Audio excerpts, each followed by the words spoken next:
안녕하세요. 네, 반갑습니다. 자, 이제 상법 총칙 오늘 이제 2회 여러분하고 조문 스터디 해보겠습니다. 여러분 가볍게 이렇게 듣고 있나요? 어, 이게 사실은 뭐 부담이 되면 안 되거든요. 이 스터디는. 그죠? 근데 이게 여러분들이 차분히 그냥 왔다 갔다 하면서 듣거나 이렇게 하면은 짬짬이 이게 의외로 도움이 많이 되는 어, 공부 방법이 될 수 있어요. 자, 오늘 표현 지배인 들어가 볼 건데, 여러분 표현 지배인도 다시 한번 확인해 봅시다. 여러분 다 아시겠지만, 지금은 이제 많이 기억을 해야 되고, 또 정확하게 기억을 해야 되고, 선명도가 높아져야 가야 됩니다. 지금쯤은요. 그래서 14조를 다시 한번 보면, 음, 본점 지점의 본부장, 그죠? 본점 지점의 본부장, 지점장. 그 밖에 지배인으로 인정될 만한 어, 될 만한 명칭을 사용하는 자는 본점 지배인의 지배인과 동일한 권한이 있는 것으로 본다. 그쵸? 그러면서 다만 재판상 행위는 안 된다. 자, 이제 비교를 좀 해야 돼요. 일반 그 지배인하고의 차이점은 이 재판상 행위가 되느냐 안 되냐 하나 차이점이 나오죠. 그 다음에 같은 점은 동일한 권한이 있는 걸로 본다는 거죠. 이 동일한 권한이 있는 걸 본다는 게 의미가 있는데요. 요거는요, 다시 말해서 지배인이 어떤 행위를 하게 되면 사업주, 영업주가 책임을 지잖아. 그죠? 그것도 무슨 책임이냐면, 뭐 불법행위 침해 이런 것이 아니고 계약상 이행 책임을 부담한단 말이죠. 그래서 이것도 계약상 이행 책임을 부담하는 거예요. 무슨 말인지 알겠죠? 표현 지배인이 성립의 요건을 갖춰지면, 어, 상인이 지배인이 한 행위에 대해서 이행 책임을 집니다. 그렇기 때문에 이게 뭐가 아니에요. 이거는 잘 알아두셔야 돼요. 불법 행위가 책임이 아니에요. 그렇죠? 책임이 아니에요. 그렇기 때문에 뭐가 여기는 과실상계라는 개념이 나올 수 없다. 이 말을 하고 싶었던 겁니다. 알겠죠? 과실상계. 왜 이행 책임이기 때문에. 이걸 여러분이 하나 비교를 하나 해주시면 될 것 같고요. 그 다음에 인정될 만한 명칭을 사용한다. 뭐 그럴 수 있습니다. 그런데 여기 본점 지점 있죠? 요것도 조심해야 된다. 그죠? 본점 지점. 다시 말하면 특히 표현 지변에서는요. 영업소라는 요건이 굉장히 중요하다. 왜 그러냐면 외관법리잖아요. 그죠? 외관법리.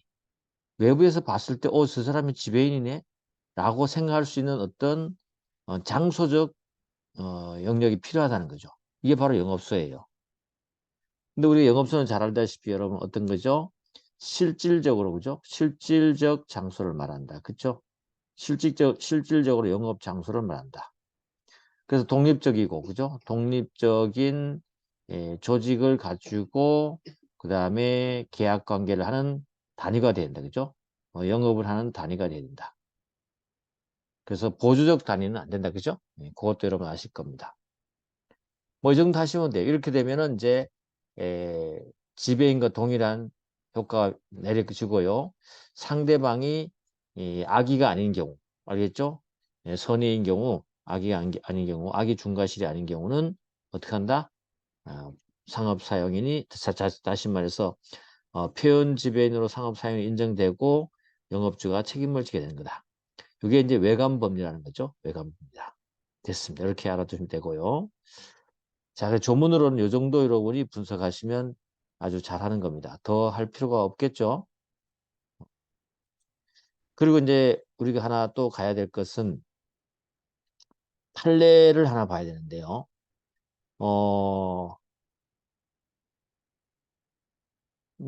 그 다음에 판례를 보게 되는데 요걸 한번 보겠습니다. 밑에 쭉 내려가 보시면 그 3번 하고요. 3번 하고 또 하나 더 내려가 본다면 네, 3번 정도. 그죠? 3번 정도. 나머지는 뭐 여러분들이 보시면 될 것 같아요. 그래서 3번 정도 다시 한번 확인만 좀 해보겠습니다. 표현 지변이 성립하려면 상법상의 영업 소요로서의 실체를 가지고 어느 정도 독립적인 영업 활동을 할 수 있는 곳에서 근무할 것을 요구한다. 그죠?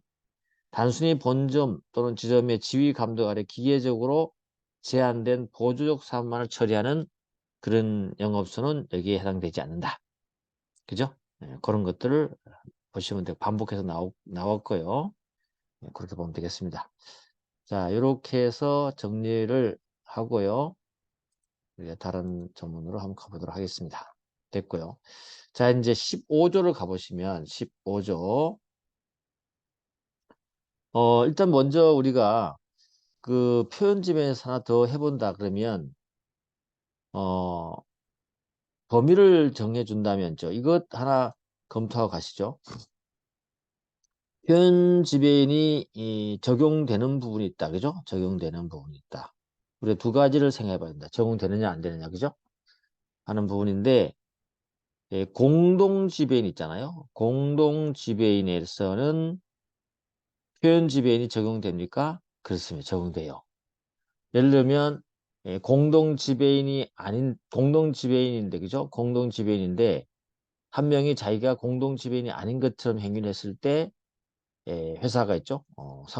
사용인이 아니면 뭐죠? 영업주가 그것을 외부에 공동집이 아닌 것처럼 행위하는 것을 묵인하거나 봐줬다. 그럴 때는 표현지배인의 법리가 적용될 수 있다는 그런 거죠. 그래서 공동지배인에는 표현지배인의 법리가 적용될 수 있어요. 요건이 맞으면. 그런데 우리 부포상 부분적 포괄 대리권을 가진 상업사용인 이 부포상에는 적용할 거냐? 적용하지 않는다. 그죠? 그거 알아줘야 된다. 이따 금방 보겠지만. 그래서 요거 하나 다시 한번 표현 집에 나올 때 생각하고 넘어가야 되는 부분이라서 말씀드리고 넘어가겠습니다. 자, 가보면 이제 어디로 갈 거냐? 부포상 가볼게. 15조. 15조 부포상도 판례가 이제 나와 있기 때문에 가끔씩 이제 시험이 나오기도 하는 겁니다. 그죠? 나오기도 하고. 또 우리가 부포상이라든지 지배인 같은 경우는 민법상의 대리 개념으로 생각하시면 된다. 그렇죠? 대리 개념 생각하면 된다. 자, 부포상은 지배인하고 조금 다른 점은 대리권의 범위가 좀 좁아진다는 것밖에 없죠. 그 외에 뭐 크게 또 차이점이 있다면 뭐 등기를 하느냐 마느냐 이런 것들이겠는데 어쨌거나 하여튼 대리권의 범위가 좁아지는 건 확실하다. 영업의 특정한이라는 이게 수식어가 붙어본다. 그죠? 특정한 종류 혹은 또는 어때요? 특정한 사항에 대한 위임을 받은 위임이니까 뭐예요? 이 대리 개념이 수권이 나와 수권 개념 그죠? 받은 사용인은 이에 관한 뭐라 그랬어요? 재판 외 우리 지배인은 재판을 포함하는 거죠? 재판 외에 모든 행위를 할 것을 할 수 있다 그죠? 할 수 있다. 그리고 또 부포상에 대한 대리권 제한은 선의사람자에 대항 못한다. 이건 뭐 일반적인 논이 있기 때문에 보시면 되고요. 그리고 이 부포상의 판례에 따른다면 아까 봤던 표현 지배인 다시 말해서 외관법리 그죠? 외관법리에 의해서 제3자를 보호할 거냐 이 부분이었는데 우리 판례는 어때요? 적용하지 않는다. 이게 적용하지 않는다. 왜냐하면 그렇게 되면 외관법리를 부분적 포괄 대리권을 가진 사용인의 어떤 외관법리에서 제3자를 보호하게 되면 영업주에게 너무 가혹할 수 있다. 그죠? 영업주가 책임지는 게 너무 많아질 수 있다. 그래서 안 하겠다. 그러면 이 표현집에 외관 법리 비슷한 게 나왔을 때 그러면 어떻게 보장할 수 있느냐 할 때 민법상 표현 대리라든지 그죠? 아니면은 이 사용자 책임이 있죠. 이런 걸로 물어볼 수 있다라고 판례가 정리하고 있습니다. 됐죠? 그렇게 알아두면 된다. 이 정도 하고 넘어가도록 하겠습니다. 그래서 그리고 자주 나오는 지문이 있다면 거기 4번 가보시면요. 4번에 부포상이 특정된 영업이나 특정 사항에 속하지 아니한 행위를 한 경우 자기가 범위를 줬는데 이 범위를 벗어나서 했다는 거죠. 이게 이럴 때 책임지기 위해서는 민법상 표현 대리에 의해서 표현 대리가 적용되겠죠. 적용된다.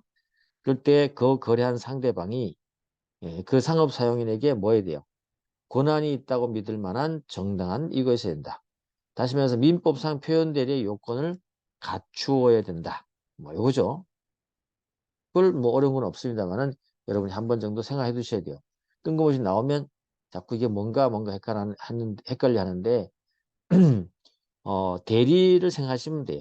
부포상은 대리인이죠, 대리. 대리권을 갖고 있는 건데 만약에 이제 민법상 표현 대리의 법리를 적용된다. 126조로 간다면 상대방은 요건을 갖추려면 정당한 믿은 데 대한 정당한 이유가 있어야 된다. 그죠? 그런 말입니다. 됐고요. 정리가 됐습니다.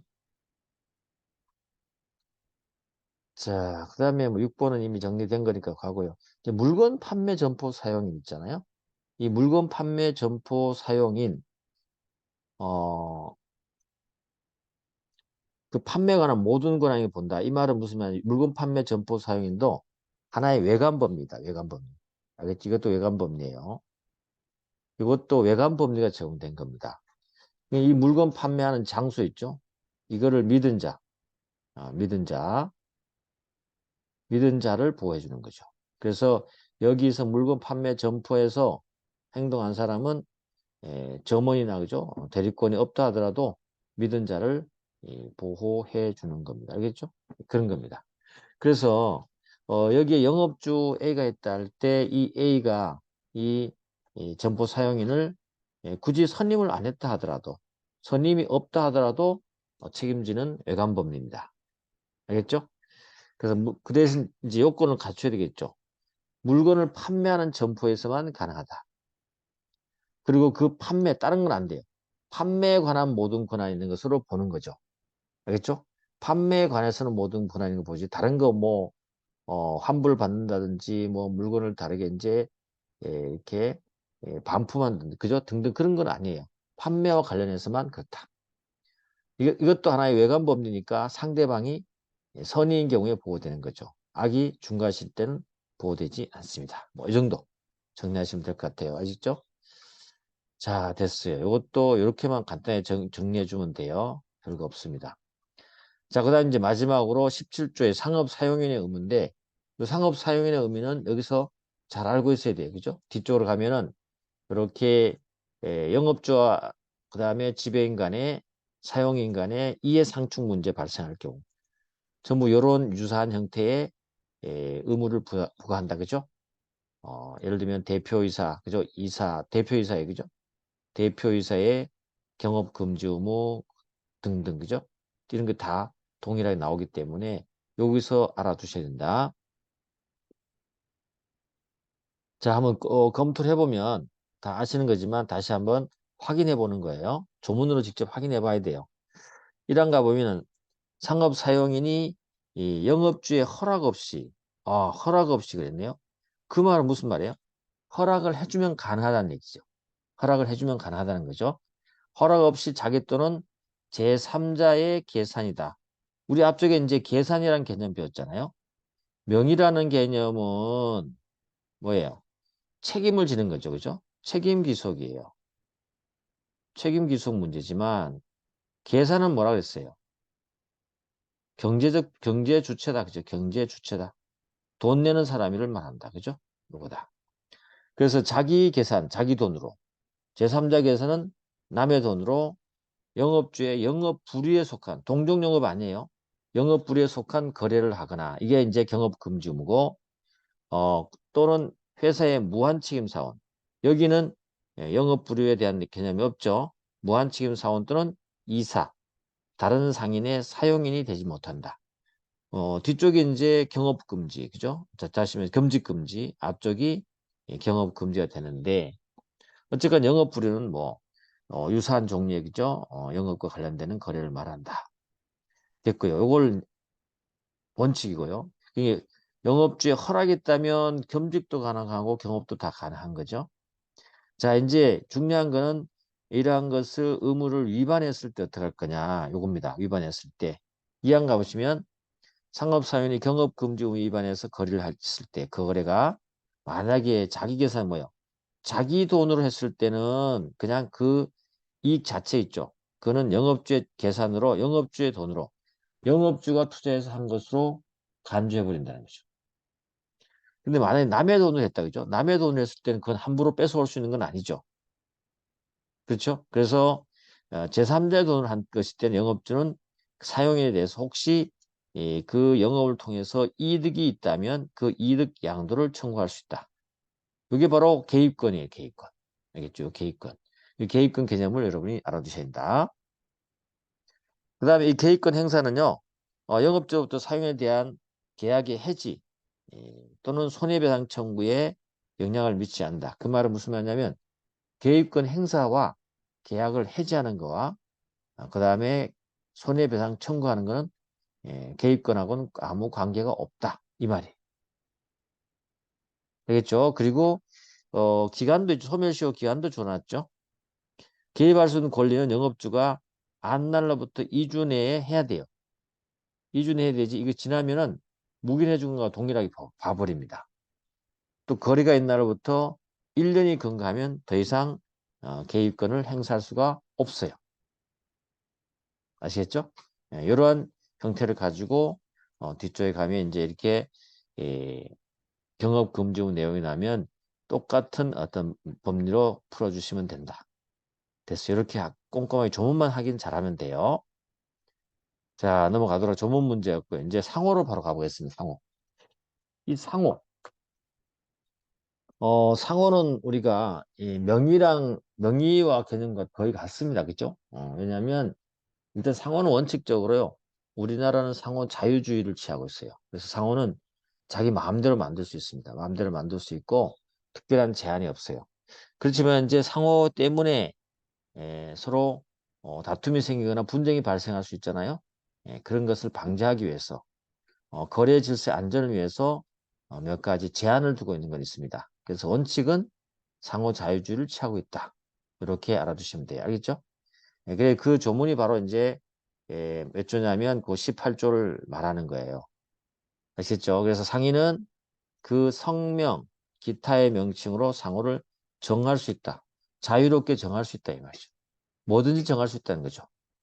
그리고 이제 상호라는 것은 여러분 알아두실 것이 성명, 기타 명칭이 다 포함된다는 거. 알겠죠? 그럼 상호 그러면 명이라는 개념도 같이 포함되어 있다는 거. 그래서 이 상호에 나오면서 뒤쪽에 가보면 뭐가 나옵니까? 명의 대여자 책임이라는 나오잖아요. 그죠? 예, 그런 겁니다. 됐다. 자유주의 원칙을 취하고 있다라고 알아두시면 될 것 같고 또 한번 넘어가 보면 자 이제 19조를 가보세요. 19조. 19조는 회사의 상호예요. 이제 여기서부터는 그 상호 자유를 제한하는 거죠. 다시 말해서 상호 자유를 줬는데 혹시 분쟁이 발생하거나 거래 안전을 위해서 우리가 규제를 해야 되는 게 있다면 그걸 정하겠다라고 하는 거죠. 원칙 자유 예외 제한인 거죠. 그죠? 그때 회사 상호입니다. 회사. 회사는요 상호를 사용할 수 있지만 반드시 그 회사의 성격 종류 있죠. 종류에 따라서 이름을 붙여줘야 돼요. 즉 우리가 사람 같으면 자연인 같으면 어떻게 돼요? 남자 여자라는 어떤 성적 표현을 붙이잖아요. 그죠? 마찬가지로 회사도 그들의 독특한 어떤 성적 개념이 있다라고 보시면 됩니다. 그래서 한명회사, 합자회사, 유한책임회사, 주식회사, 유한회사 이렇게 5가지 형태의 회사가 있기 때문에 그 회사 형태를 반드시 사용해야 됩니다. 회사는. 알겠죠? 그래서 삼성전자 주식회사, 주식을 붙이는 거고 뭐뭐뭐뭐 한명회사, 뭐뭐뭐뭐 유한책임회사. 알겠죠? 회사는 법인인데 법인의 성격이 다시 말해서 법인의 종류가 이렇게 5가지 있기 때문에 구분을 해야지만이 외부 사람들이 거래 안전에 문제 없겠죠. 그렇죠? 그런 내용을 갖고 있다. 보시면 되고요. 그 다음에 회사 상호를 함부로 사용하면 안 돼. 이것도 어렵지 않아요, 그냥. 그죠? 그래서 회사 상호는 회사, 다시 말해서 법인, 그죠? 법인 형태로 조건을 갖추지 않으면 상호에 회사라는 이름을, 명칭을 붙일 수가 없어요. 마찬가지로 여기 조심해야죠. 회사의 영업을 양수한 경우에 같다. 영업을 양수했다. A가 B다. 그죠? B인데 A는 회사였어요. 근데 영업을 양수했어요. 근데 B는 회사가 아니에요. 양수는 했지만. 이럴 때 A가 갖고 있는 그 어떤 명칭인 회사라는 것을 여기 회사가 아닌 B에게 붙이면 될 거 아닙니까? 안 된다는 거죠. 알겠죠? 이렇게 하면 과태료 대상이 된다는 거죠. 이해됐습니다. 그렇게 보시면 된다. 자, 그 다음에 21조 가보면 상호의 단일성이라고 나옵니다. 상호의 단일성. 상호의 단일성. 상호의 단일성. 상호는 다시 말해서 동일한 영업에는 동일한 상호를 사용해야 돼요. 그렇잖아요? 그래야만이 그 동일한 영업에 대해서 좀 혼란이 적겠죠. 알겠죠? 그래서 동일한 영업엔 동일한 상호를 단일 상호를 사용해야 돼. 동일한 영업. 맥주업을 하고 있다 그러면 맥주업을 하고 있을 때 그 맥주 전체 영업에 대해서 단일한 상호를 사용해야 되지. 뭐 동일한 맥주를 하는데 거기에 상호를 두 개를 사용한다? 혼란스럽죠. 이게 안 된다는 거죠. 그런 말을 갖고 있다. 그래서 동일한 영업에 대해서는 단일의 상호를 사용해야 된다. 그렇죠? 그 다음에 그리고 지점이라는 게 있잖아요. 지점.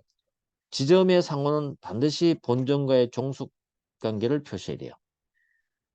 국민은행 어디 송파 지점, 국민은행 대치 지점, 그죠? 이렇게 할 때 지점이라는 표시를 해야만이 본점하고 종속 관계가 있구나라는 걸 느낄 수 있죠. 그래서 지점 상호는 반드시 어디 어디 지점이라는 말을 붙여야 된다. 이 말이죠. 요것도 이제 하나의 제한이 될 수 있는 것이다. 알겠죠? 그렇게 알아주시면 되겠습니다. 자, 그래서 오늘 뭐 시간이 또 많이 됐네요. 그래서 오늘 부분은 여기까지 하고 상호 등기 효력은 또 다음 시간에 우리가 한번 해보도록 하겠습니다.